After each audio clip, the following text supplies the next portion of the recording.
தமிழக சட்டசபை தேர்தலில் தாவேக 108 இடங்களில் வென்றதை அடுத்து அக்கட்சி ஆட்சி அமைப்பதற்கான நடவடிக்கைகளில் தீவிர முனைப்புடன் செயல்பட்டு வருகிறது.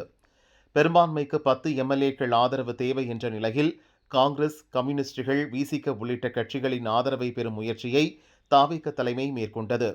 தாவேகவுடன் கூட்டணி அமைக்க காங்கிரஸ் மேலிடம் சம்மதித்ததை அடுத்து அந்த கட்சியின் மூத்த நிர்வாகிகள், பொறுப்பாளர்கள் பனையூரில் விஜயை சந்தித்து தங்கள் ஆதரவை தெரிவித்தனர். காங்கிரஸ் வசம் 5 எம்எல்ஏக்கள் உள்ளனர். இதையடுத்து மேலும் 5 எம்எல்ஏக்களின் ஆதரவு மட்டும் தேவை என்பதால் அதை பெறுவதற்கான முயற்சியில் தாவேக நிர்வாகிகள் தீவிரம் காட்டி வருகின்றனர். இதற்கிடையே கவர்னர் ராஜேந்திர ஆர்லேக்கரை சந்திக்க விஜய் நேரம் கேட்டிருந்த நிலையில் இன்று மதியம் 3:30க்கு கவர்னர் நேரம் கொடுத்திருந்தார். தொடர்ந்து பனையூர் அலுவலகத்திலிருந்து கிண்டி லோக்பவன் சென்றார் விஜய். அங்கு கவர்னர் அலுவலக அதிகாரிகள் விஜயை வரவேற்றனர். தொடர்ந்து தேர்தலில் வென்ற விஜய்க்கு கவர்னர் ஆர்லேக்கர் வாழ்த்து கூறினார். இதையடுத்து தாவேக எம்எல்ஏக்கள் 108 பேர் மற்றும் காங்கிரஸ் எம்எல்ஏக்கள் 5 ஆதரவு தனக்கு இருப்பது குறித்த கடிதத்தை கவர்னரிடம் விஜய் ஒப்படைத்தார். தனிப்பெரும் கட்சியாக உருவெடுத்துள்ள தாவேக ஆட்சி அமைக்க அழைப்பு விடுக்கும்படி கோரினார்.